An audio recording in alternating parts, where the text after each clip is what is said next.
Well, the biggest climate conference of the year is upon us, with delegates from nearly 200 countries attending the COP28 climate conference in Dubai. Interestingly, the heads of two of the world's biggest polluters, the US and China, will be conspicuous by their absence. For South Asia, with a string of weather-related disasters and warnings in the recent past, climate change and its irreversible consequences to the livelihoods of millions of people will come into focus. Here's more in our next report.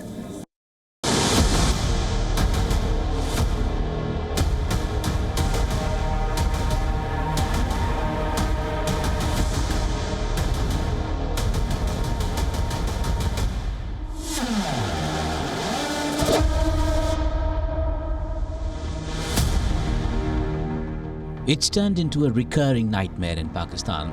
At least 50 were killed, thousands displaced in floods in June this year.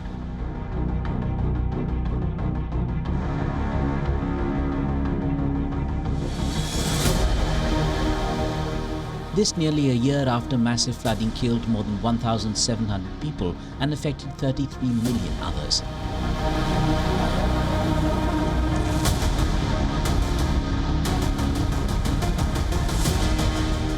The flood problem extends into India. Assam was badly hit earlier this year, like almost every year. Parts of Pakistan-occupied Kashmir are reeling under the onslaught.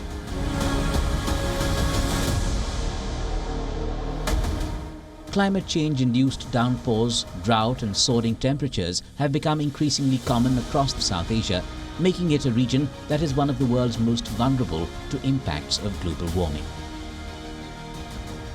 Climate is not going to choose water or, it's going to impact every single thing, as you said, from food production to manufacturing to ease of business. And so, CII, FICCI and others need to have stronger kind of seminars, opportunities for startups, which can look at green growth sector as a critical opportunity.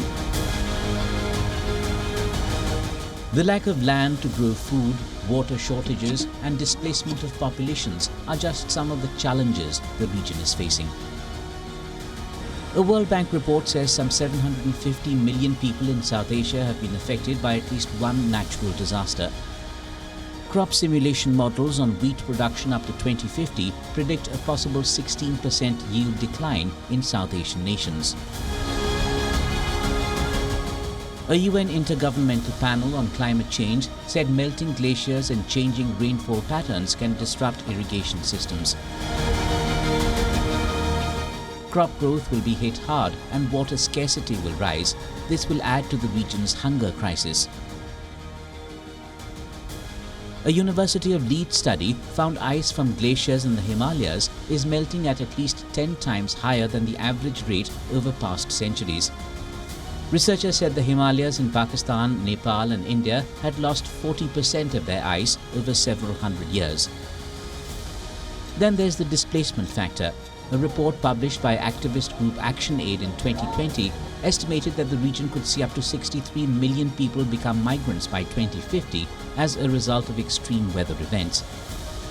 Climate scientists also warned that extreme weather patterns are aggravating the dire health conditions in some of the world's poorest regions. An example of this is the record number of deaths due to dengue in Bangladesh this year. Climate experts predict irreversible consequences to the livelihoods of hundreds of millions of people. In South Asia, you see a clear direct impact on the monsoon pattern. You see the intensity. You also see, the melting of the glaciers, which is going to be devastating because that's a very critical source.